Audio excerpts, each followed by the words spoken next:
Diogenes did not merely speak the truth, he embodied it. Every word he uttered, every gesture he made, every choice he took was a strike against deception. Not just the deception of governments, priests, and scholars, but the more insidious kind, the lies people tell themselves. He saw that most men are not living, only role-playing. They wear titles, recite opinions, perform duties, all the while avoiding the one thing that could make them whole: truth. Diogenes refused to live like that.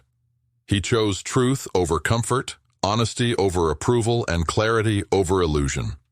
And he paid for it with scorn, solitude, and misunderstanding. But he paid it willingly, because he understood something most refused to face. That truth is not just an idea, it is the foundation of freedom. To lie, in Diogenes' view, was not just to say something false. It was to betray one's nature.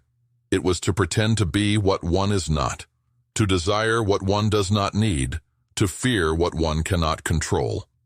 The liar is not simply dishonest with others, he is at war with himself.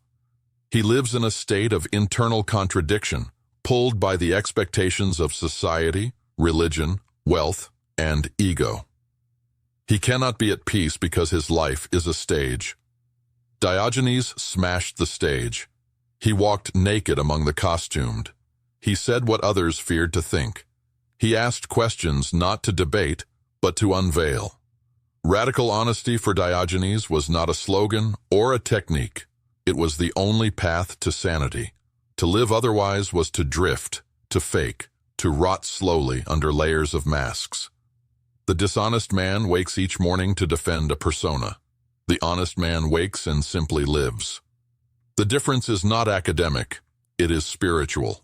Diogenes was spiritually clean, not because he obeyed rules, but because he had no lies to uphold. His soul, like his barrel, had no furniture. It was bare, exposed to the world, and thus invulnerable to its judgment. He did not wait for permission to speak the truth. He did not ask whether it would be polite, or productive, or well-received. He spoke because what is real must not be hidden.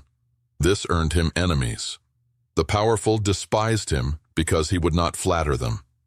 The philosophers resented him because he exposed their hypocrisy. The ordinary people feared him because his life made theirs look like theater. But Diogenes did not want to be admired. He wanted to be free, and he wanted others to taste that freedom, not through flattery but through fire.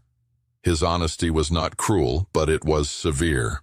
It did not aim to comfort, but to awaken. When he insulted, he meant to break chains. When he shamed, he meant to burn away illusion. His words stung because they touched nerves that others had hidden behind custom and pride. He once walked through Athens in daylight with a lamp, claiming to search for an honest man. But the joke was not just about others' lies. It was a reminder that honesty is not common, not even desired. Most people want to be lied to, especially by themselves. But Diogenes wanted none of it. No delusions about success, no stories about legacy, no fantasies about approval, no interest in the soft lies of identity, property, nation, or fame. He stripped life to its barest essentials and found that nothing was lacking. A man who does not lie to himself cannot be owned, because he cannot be manipulated by false promises. He cannot be humiliated, because he has no image to defend. He cannot be seduced, because he sees clearly the emptiness of flattery. That is the power of radical honesty, not the power to speak, but the power to be untouchable. To live like Diogenes is to walk a narrow and treacherous path. It is to risk rejection, loneliness, and the mocking laughter of a world built on polite deceit.